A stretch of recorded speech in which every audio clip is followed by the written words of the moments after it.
à toutes et bienvenue pour cette nouvelle vidéo, c'est Vito. Et aujourd'hui, eh bien, je vais vous proposer ma petite présentation de la ROM Flyme OS pour le OnePlus 3T. Elle est aussi disponible pour le OnePlus 3, ce sont les mêmes versions. Alors tout de suite, on va commencer par voir sur quelle version je suis. Je suis donc sur la version 6.7.5.15R bêta, bien sûr. C'est sous la version d'Android 6.0.1. Donc c'est toujours un petit peu surprenant chez Flyme. Et surtout, on est sur le patch correctif de sécurité du 1er novembre 2016. Donc autrement dit, déjà, elle n'est pas super à jour. Donc comme d'habitude, je vais faire un petit tour de la ROM, vous présenter un petit peu les différentes fonctions, vous dire les perfs, l'autonomie. Alors Flyme OS, c'est la ROM de chez Meizu.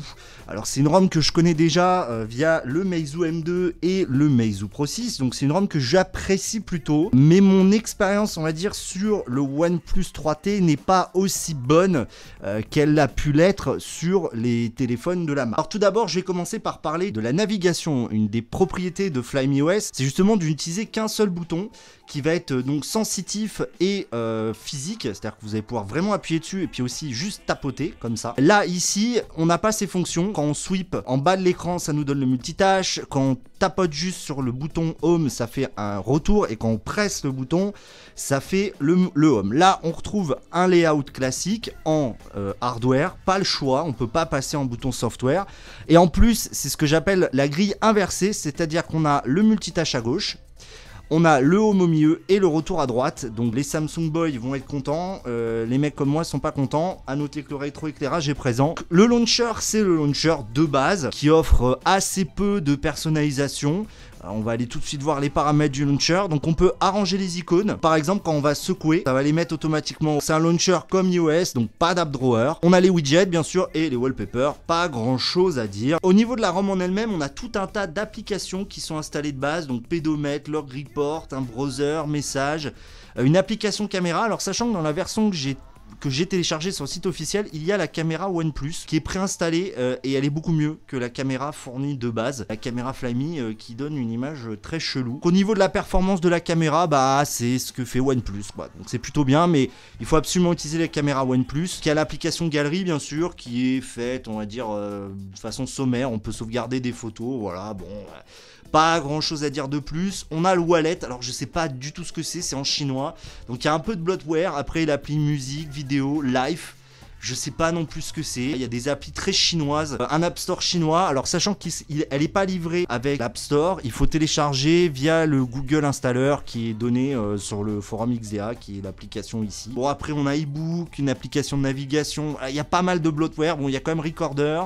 Smart Voice, l'appli donc d'update, Files, une toolbox. Alors là franchement toolbox c'est typical Xiaomi, Meizu pardon. On a le tiroir de notification très complet. Voilà, très complet. On a même un shortcut vers les screenshots. On peut même avoir un Drive Assistant, le mode hotspot, un accélérateur, donc en gros pour vider le cache, et un enregistrement d'écran. Donc c'est plutôt pas mal. Puis après on retrouve tous les usual shit, comme on dit. On a même un accès rapide vers la caméra juste en bas. Donc globalement, ça présente bien, faut aimer. Alors après c'est pareil, le launcher on peut le changer, mais là c'est très iOS-like. On retrouve en haut donc l'heure, donc voilà le mode avion, etc. Donc ensuite on va aller voir un petit peu dans les paramètres si on a des options un petit peu waouh. Les SIM, alors j'ai 2 SIM dedans, c'est déjà catastrophique. Au niveau de la connectivité réseau, c'est une catastrophe. D'habitude j'ai la 4G partout avec Soch et là j'ai rien du tout. C'est vraiment dommage. J'ai eu beau régler les APN, etc.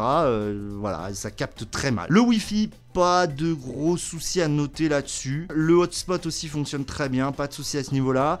Le Bluetooth aussi, pas de déconnexion intempestive. Ensuite, donc là je suis en mode AirPlay. On retrouve NFC, VPN, wireless, rien à dire là-dessus, ça fonctionne. Ensuite, on a une gestion des notifications, donc qui est plutôt poussée, hein, donc voilà, priorité, etc. Un petit peu comme je vous avais présenté dans Resurrection Remix. Donc c'est pas mal. Les notifications, on peut gérer tout un tas de trucs. Wake on notification, donc ça veut dire que l'écran va s'allumer à chaque notification. Dans la status bar, on peut avoir une status bar qui se colorie en fonction de ce qu'on affiche. On peut afficher ou ne pas afficher la batterie. Bon voilà, c'est du très basique. Ensuite, Sound and Vibration. Là aussi, on retrouve du grand classique. On peut avoir, voilà, on peut régler tout un tas de trucs. Bon, c'est du très basique. Au niveau de notification, au niveau de sound et vibration, donc les sons et les vibrations, il n'y a rien à dire, c'est du standard. Ensuite, on a un mode Do Not Disturb, donc ne pas déranger. Là aussi, c'est du standard, rien à dire là-dessus. Personnalisation, ça nous intéresse un peu plus. Donc là, on a un theme engine. Donc c'est-à-dire qu'on va pouvoir changer le thème, les icônes, etc. directement depuis un theme store préinstallé. Alors il est en chinois, mais il est vraiment complet. Ça, c'est un des points forts de Flyme OS.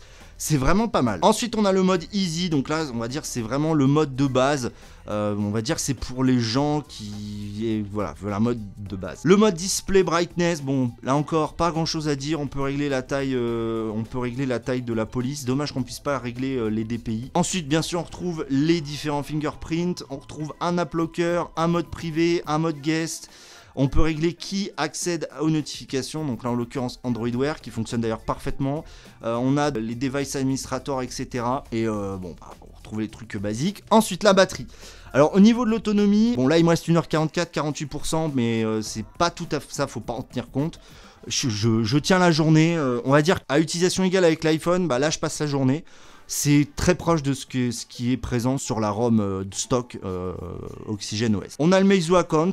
Bon, bah voilà, ça c'est pour les oufs de Meizu. On peut sauvegarder tout un tas de trucs si vous voulez sauvegarder ça sur des serveurs chinois. Ensuite, donc dans Other Account, on retrouve tous les autres comptes. Le Location Service, pas de souci au niveau du GPS. Le stockage interne, là aussi, pas grand chose à dire. On peut même faire des backups. On peut, voilà, on a un cleaner intégré. On a la gestion des apps, donc install, running, etc. Au niveau accessibilité, on a des trucs plutôt pas mal. On a le Smart Touch en fait qui apporte un petit bouton sur le côté, un petit peu l'iPhone là aussi. Un kit space, donc là en gros c'est pour éviter voilà, aux enfants de machin bidule. Bon, Flyme Classic Style. Donc là on peut paramétrer pas mal de choses. Voilà, c'est très gadget, ça a le mérite d'être présent. On a un mode Drive Assistant, donc en gros quand vous êtes en voiture, vous avez des fonctionnalités supplémentaires.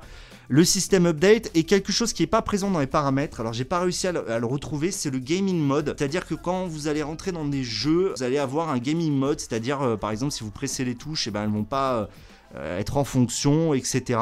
Niveau perf, pas grand chose à dire, c'est plutôt réactif. Après, est-ce que je vous la conseille ? Alors déjà c'est une galère, ça a été une galère à l'installer. Franchement, bah, si vous êtes fan de Flyme finalement, vous pouvez y aller. Après, moi je suis fan, mais là sur le OnePlus, l'apport est vraiment ridicule. Pour vous dire, j'ai voulu faire la vidéo rapidement après 1 ou 2 jours parce que tout simplement j'ai pas grand chose à dire dessus. C'est pas une ROM que... Là en tout cas sur le OnePlus, c'est pas une ROM que je conseille. Je note le travail de Flyme. Franchement je vous la conseille pas vraiment, sauf si vous êtes vraiment un hardcore de Flyme OS. Donc voilà, moi ce que j'aimerais savoir c'est ce que vous en pensez de cette petite ROM après cette vraiment rapide présentation, me donner votre avis, voilà. Donc c'est tout pour cette vidéo, n'oubliez pas le pouce, n'oubliez pas de partager si vous avez aimé, n'hésitez surtout pas à commenter si vous avez des petites choses à dire, et puis moi je vous donne rendez-vous très vite, sur ce, je vous dis tech check les amis.